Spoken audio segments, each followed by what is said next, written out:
This past weekend, I headed down to Tampa, Florida for Turning Point USA's Student Action Summit 2021.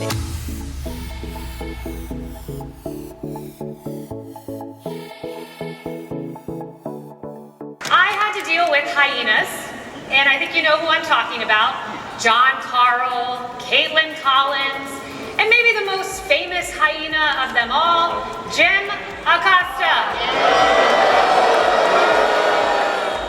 I wish I had this when I was in high school, but to actually have a community of like-minded people, of actual conservatives in their early 20s, in their even teenage years. There are people ages 15 to 26 who could get tickets for this if you were a student. And there are people I was sitting next to who were in their 30s and 40s too, so anybody could go. There's a whole wide array of different people there. But we all came together to form this movement, to meet each other, to form a community, and that to me is what the conservative movement has been lacking. One of the underlying themes that we continually went back to, all the speakers said it, but being a happy warrior, being a party, being a part of a movement that is happy. There's actually a long-term study. Benny Johnson, one of the happiest guys I've ever met, had it up on screen though. Being a conservative actually makes you happier. Like, why didn't I think of this? We know God. We know that our purpose, our values don't lie in the politics that we promote and that we are involved in. It lies in our Creator. And that is something that you cannot take away. That's something that goes along with our natural rights. History was founded through a biblical lens, even though we don't really talk about it or place a high enough emphasis on it enough. I don't think. But we know where our values, where our purpose comes from. Something bigger than ourselves. So to an atheist or somebody, they look at you like, that's crazy. But you know, no, actually not fearing God and following God is crazy and scary and dangerous and stupid. So when you're talking about something like you say, hey, we're Americans and we want to trade and we want to grow our economy, so let's trade with China, right? Nice idea. What if China is using slave labor, or what if China is using the money that comes into their economy to oppress human beings, to destroy religious liberty? You then have a choice, and you have to say, if I honor God in my decisions and say, we will not trade with you, China, unless you change this and this and this and this, and we will not compromise. Another key idea was this idea that was spoken about a lot at the conference was the whole movement about self-esteem, particularly in this country. I've talked about this a lot in conversations I've had with people. I've thought about this a lot, and especially for young women, where I personally have felt it most in the past year or so, this idea of constant self-care and self-help, that you need to have instant gratification, that you need to do what makes you happy. This self-esteem movement, you are loved, you are perfect the way you are. That's not true.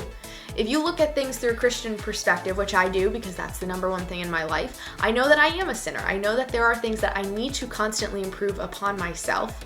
Charlie Kirk, one of my all-time favorite speakers, he said that self-control matters so much more than the self-esteem movement, and that self-control and saying no to the right things and pursuing virtue are what actually lead you to a free life.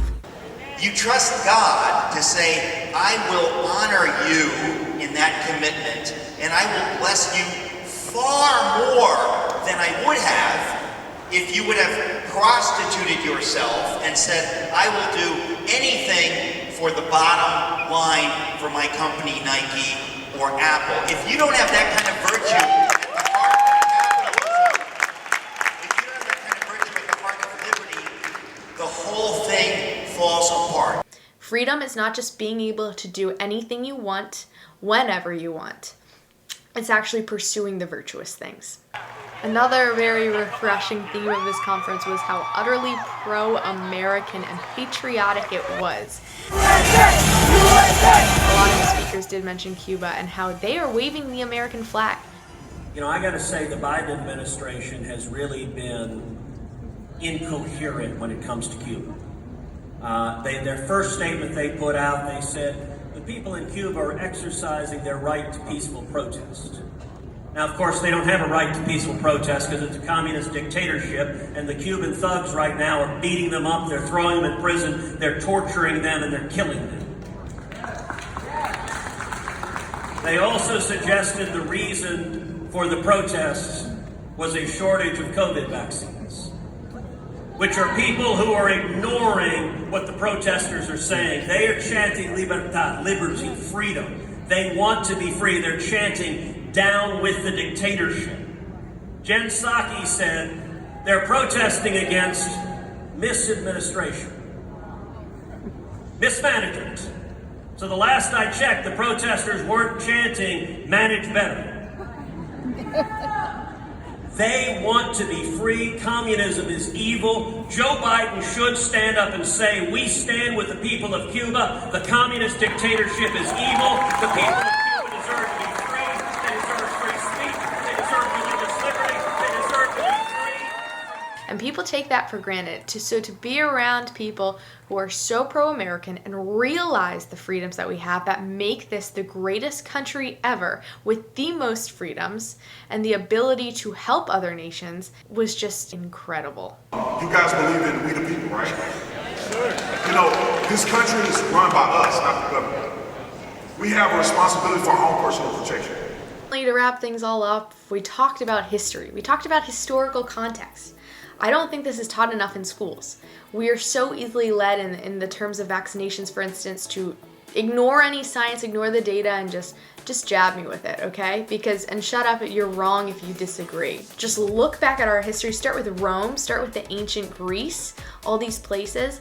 If you can find an instance where the government wasn't at one point or another in a civilization somewhat corrupt and in their own self-interest, I'd be very interested to see that. And we are lucky, and we should be thankful that we have the choice in America right now.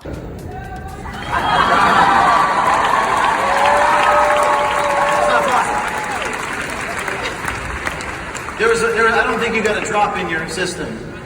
Not one. This is what they make us do. I came away with some awesome new friends and people who are running for office, people who are working for Turning Point, people who are involved in their local communities, and it's inspired me to do the same.